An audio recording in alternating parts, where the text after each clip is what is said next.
pembelajar keuangan syariah. Assalamualaikum warahmatullahi wabarakatuh. Bertemu lagi dengan saya pada seri keuangan syariah.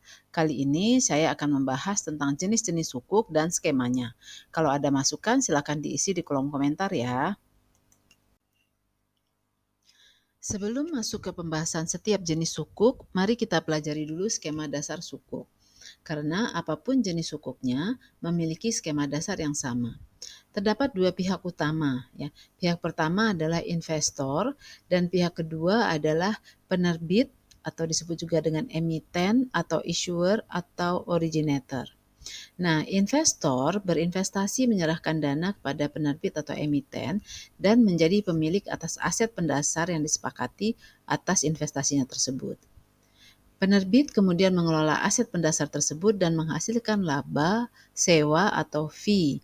Nah, laba, sewa, atau fee inilah yang kemudian dibayarkan kepada investor sebagai imbal hasil atas investasinya sesuai dengan kesepakatan.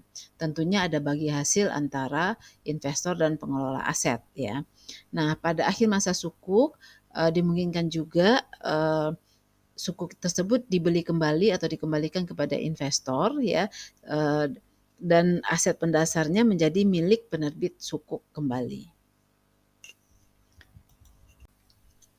Sukuk dapat diklasifikasikan ke dalam 3 jenis. Klasifikasi ini berdasarkan jenis sumber pendapatannya. Yang pertama adalah jenis sukuk yang berbasis sewa atau ijarah based sukuk. Nah, sukuk jenis ini mendapatkan sumber imbal hasil dari setiap kegiatan yang berbasis sewa atau fee atas aset, manfaat aset, atau jasa.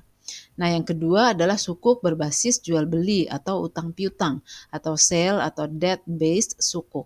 Nah, sumber pendapatan bagi sukuk jenis ini adalah segala bentuk jual beli atau utang piutang atau dengan kata lain aset dain.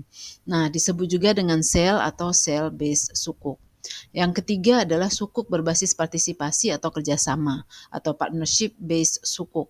Nah, sukuk jenis ini mendapatkan penghasilan dari segala jenis usaha atau proyek yang pendapatannya berbasis bagi hasil. Apa saja jenis sukuk di setiap klasifikasi ini? Nah, pada sukuk berbasis sewa terdapat sukuk ijarah atas kepemilikan aset berwujud, manfaat aset ataupun jasa. Sementara pada sukuk berbasis jual beli terdapat sukuk murabahah, sukuk salam dan sukuk istisna. Sementara pada sukuk berbasis kerjasama terdapat sukuk mudharabah, sukuk musyarakah, sukuk wakalah, sukuk muzaraah atau pertanian, sukuk musaqah atau irigasi, dan sukuk mukhabarah atau agriculture. Mari kita lihat definisi masing-masing jenis sukuk ini. Yang pertama adalah klasifikasi sukuk berbasis sewa atau ijarah. Nah, yang pertama sukuk ijarah dengan kepemilikan aset berwujud. Nah, sukuk diterbitkan oleh pemilik aset yang disewakan, kemudian dijual kepada investor sehingga investor menjadi pemilik aset sewaan tersebut. Nah, aset tersebut dikelola atau disewakan oleh penerbit. Yang kedua, sukuk ijarah untuk kepemilikan manfaat aset. Nah, sukuk yang diterbitkan oleh pemilik aset yang disewakan, manfaat asetnya dijual kepada investor. Jadi kalau yang tadi yang pertama yang dijual adalah asetnya, kalau yang kedua ini yang dijual adalah manfaat asetnya. Nah, aset tersebut kemudian dikelola ya dan disewakan oleh penerbit. Hasil sewa menjadi sumber imbal hasil. Demikian juga untuk sukuk ijarah atas kepemilikan jasa. Sukuk yang diterbitkan dalam rangka menyediakan jasa melalui penyedia jasa tertentu. Nah, investor menjadi pemilik jasa tersebut dan fee dari penyediaan jasa tersebut dijadikan sebagai sumber imbal hasil bagi investor.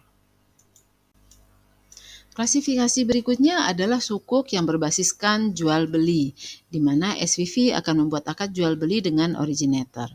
Nah, yang pertama adalah sukuk murabahah, yaitu sukuk yang diterbitkan dalam rangka memperoleh dana untuk membeli komoditas tertentu. Nah, komoditas ini kemudian dijual kepada kepada originator dan imbal hasilnya adalah berupa margin dari murabahah tersebut. Murabahahnya dilakukan murabahah tangguh. Nah, yang kedua adalah sukuk salam, yaitu sukuk yang diterbitkan dalam rangka memperoleh dana ya untuk mengadakan komoditas tertentu melalui akad salam, sehingga originator menjadi pemilik atas aset salam tersebut. Yang ketiga adalah sukuk istisna. Jadi sukuk yang diterbitkan dalam rangka memperoleh dana untuk memproduksi suatu aset tertentu dengan akad istisna, sehingga aset tersebut menjadi milik investor. Nah, kita masuk sekarang ke klasifikasi ketiga, yaitu sukuk berbasis kerjasama. Ya, yang pertama adalah sukuk mudharabah, ya, yaitu sukuk yang merepresentasikan proyek atau kegiatan bisnis yang dikelola berdasarkan akad mudharabah, di mana salah satu pihak bertindak sebagai mudharib. Ya, sementara investor adalah sahibul mal. Ya. Kemudian yang kedua adalah sukuk musyarakah, yaitu sukuk yang merepresentasikan proyek atau kegiatan bisnis yang dikelola berdasarkan akad musyarakah. Ya, di mana masing-masing pihak berkontribusi dalam modal usaha dan menunjuk salah satu sebagai pihak pengelola. Yang berikutnya adalah sukuk wakalah, yaitu sukuk yang merepresentasikan kepemilikan proyek atau kegiatan usaha yang dilakukan melalui akad wakalah dengan cara menunjuk agen untuk mengelola kegiatan usaha atas nama investor. Sukuk berbasis kerjasama berikutnya adalah sukuk muzaraah atau pertanian. Nah, di sini sukuk yang diterbitkan dalam rangka memobilisasi dana untuk membiayai kegiatan muzaraah atau pertanian. Nah, investor berhak atas bagian dari hasil panen sesuai dengan kesepakatan. Demikian juga dengan sukuk musaqah, hanya saja proyeknya adalah untuk melakukan irigasi lahan atau tanaman dan membiayai juga pemeliharaannya. Ya, dan dalam hal ini investor juga berhak atas bagian dari hasil panen sesuai dengan kesepakatan. Ya, sama juga dengan suku mukhabarah ya. Di sini dananya dimobilisasi untuk melakukan kegiatan menanam tanaman dan membiayai pemeliharaannya. Dan investor kemudian berhak atas bagi hasil dari panen ya sesuai dengan kesepakatan. Nah, dari sekian banyak jenis sukuk tadi, di Indonesia yang paling banyak dipakai adalah sukuk ijarah dan sukuk mudharabah. Sukuk wakalah juga ada, tetapi tidak umum ya untuk digunakan, jadi jarang dilakukan. Sementara sukuk jenis lain juga sepertinya saya belum pernah menemukannya ya. Nah, sebagai catatan, sukuk berbasis jual beli tidak boleh diperjualbelikan dengan harga berbeda dengan nilai nominalnya. Dengan kata lain, tidak terdapat pergerakan harga pasar karena harganya harus tetap sesuai atau sebesar nilai piutangnya. Karena nilai jual beli atau utang piutang tidak boleh berubah. Jika terjadi perbedaan, maka perbedaannya itu bersifat riba. Nah, kalau kita perhatikan pada skema sukuk terdapat dua pihak utama. Yang pertama adalah investor yang menyerahkan dana, yang kedua adalah penerbit atau disebut juga issuer atau emiten atau originator ya, yang menerima dana dan menggunakan atau mengelola dana tersebut sesuai kesepakatan. Nah, untuk menyelaraskan dan menghindari terjadinya dispute di antara kedua pihak ini, mereka juga bisa membentuk yang namanya special purpose vehicle ya, atau yang sebagai trustee yang dapat menjaga keselarasan kepentingan kedua belah pihak. Jadi SPV bisa berfungsi menerbitkan sukuk, jadi sukuk diterbitkan oleh SPV, jadi bukan oleh emiten atau penerbit langsung gitu ya. Dan SPV juga bisa berperan mewakili investor untuk mengelola dana investor tadi ya, sesuai dengan kesepakatan dengan investor. Dan pembentukan SPV ini sangat umum dilakukan pada kontrak-kontrak sukuk supaya terjadi keselarasan hubungan antara kedua belah pihak. Secara sederhana, skema sukuk ijarah adalah seperti terlihat pada gambar ini. Sama dengan skema dasar lainnya, hanya saja aset pendasarnya adalah aset tetap, manfaat aset, atau jasa yang disewakan. Nah, kedua pihak yang berakad adalah investor dan emiten atau penerbit atau originator ya atau issuer. Kalau kita tinjau secara lengkap, beginilah skema sukuk ijarah. Dua pihak yang berakad adalah investor dan originator, dan SPV mewakili investor dalam bertransaksi dengan originator, dan SPV juga dapat berfungsi sebagai penerbit. Nah, pada titik 1 dan 2 atau pada langkah 1 dan 2, investor memberikan dana kepada SPV dan mendapatkan sertifikat sukuk. Originator adalah pihak yang menerbitkan sukuk. Nah, originator dapat berperan sebagai beberapa pihak ya. Peran utamanya adalah sebagai penerbit atau issuer ya atau emiten sukuk. Peran lainnya adalah pada poin 3 dan 4, pada langkah 3 dan 4, di mana transaksi antara pengelola dan SPV dengan originator sebagai pemilik aset yang menjual aset kepada investor atas penerbitan sukuk awal.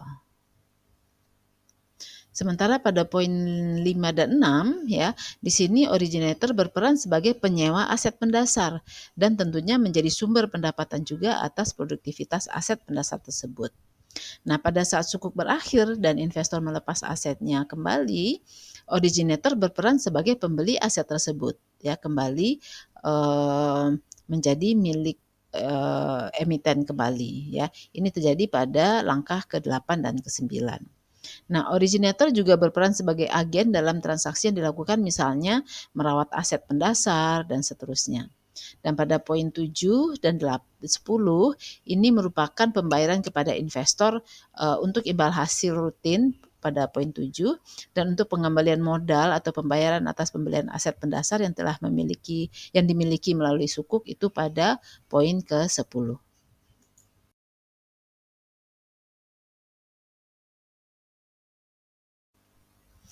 Nah, skema sukuk murabahah secara dasar sama dengan sukuk lainnya. Hanya saja peran originator di sini adalah sebagai pembeli atas komoditas.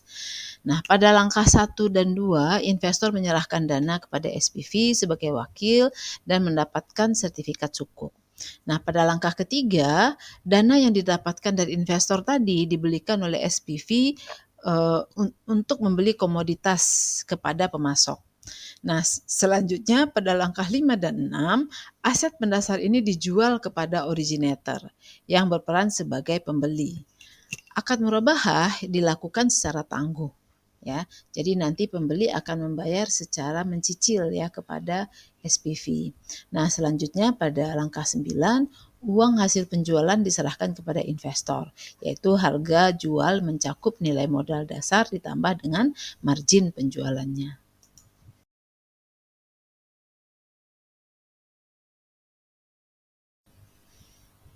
Nah, seperti halnya sukuk ijarah, skema dasar sukuk mudharabah juga sama. Namun aset pendasarnya bukan berupa aset tetap atau untuk disewakan ya, tetapi berupa unit bisnis atau usaha atau proyek yang pengelolaannya akan menghasilkan laba. Mari kita lihat skema lengkapnya berikut ini. Ya, pada langkah pertama dan kedua, biasa investor menyerahkan dana kepada SPV, kemudian SPV mengeluarkan sertifikat kepemilikan atas investasi dari investor tersebut. Nah, kemudian pada langkah ke 3 dan 8 ya, SPV membuat akad mudharabah ya dengan originator. Jadi dalam hal ini SPV ya yang mewakili investor menyerahkan dana kepada originator dan originator kemudian mengelola dana tersebut ya pada langkah 5 dan 6 ya sehingga menghasilkan laba. Nah, laba yang dihasilkan tadi oleh originator akan diserahkan kepada issuer ya dan kemudian oleh issuer akan diberikan sebagai imbal hasil kepada investor pada langkah ke-9. Nah, termasuk juga kemudian juga membayarkan pokok modalnya.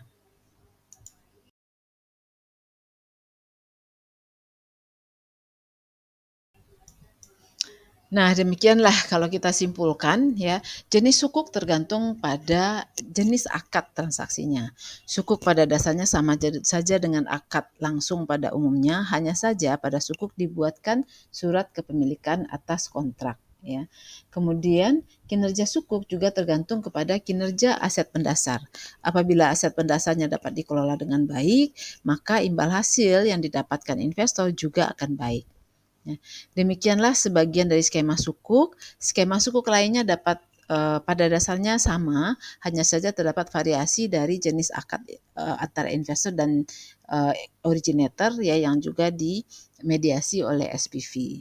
Ya, Anda bisa juga mencari informasi lainnya mengenai sukuk atau mekanisme sukuk lainnya yang tidak kita bahas secara detail pada pertemuan kali ini. Terima kasih atas perhatiannya. Assalamualaikum warahmatullahi wabarakatuh. Semoga bermanfaat.